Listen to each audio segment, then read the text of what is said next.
హుజూర్ నగర్, కోదాడ, పుట్టతుర్తి, సూర్యాపేట జిల్లాలో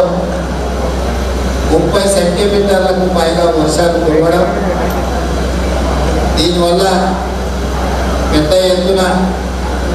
పంట నష్టం, ఆస్తుల నష్టం, కొంత ప్రాణ నష్టం జరిగిన సందర్భంలో రాష్ట్ర ప్రభుత్వం వైపు నుంచి ప్రజల్ని సంపూర్ణంగా ఆదుకోవాలి, ప్రజలకు ఒక విశ్వాసం కల్పించాలన్న ఆలోచనతోటి ఈరోజు నేను పర్యటన చేపట్టి సూర్యాపేట జిల్లా కోదాడ శాసనసభ నియోజకవర్గానికి పర్యటనకు రావడం జరిగింది. ఇందులో పెద్దలు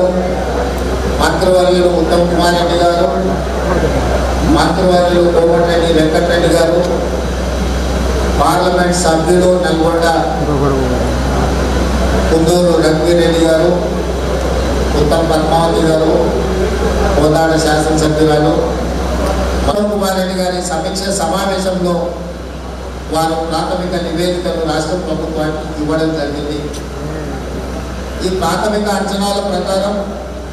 సూర్యాపేట జిల్లాలో 2 మనుషులు చనిపోవడము, దాదాపుగా 21 చెరువులు తెగడము, 15 గ్రామాలలో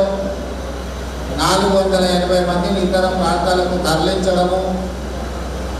20,000 ఎకరాలలో పంట నష్టం జరగడము, అదేవిధంగా పశువులు ఏడు చనిపోవడము, ఇతర మేకలు ఇలాంటివి కూడా చనిపోవడము, 7 పక్కా ఇళ్ళు కూలిపోవడము,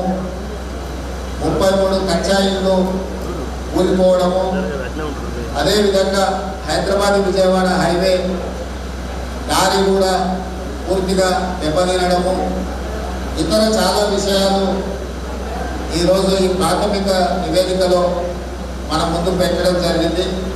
అదేవిధంగా తుంగతుర్తిలో కూడా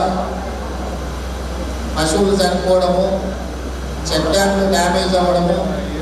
అదేవిధంగా ఇల్లు కూలిపోవడము, ఇతర అంశాలను కూడా స్థానిక శాసనసభ్యులు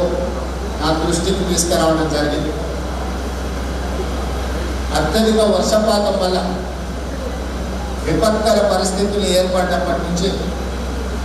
ప్రభుత్వం నిరంతరం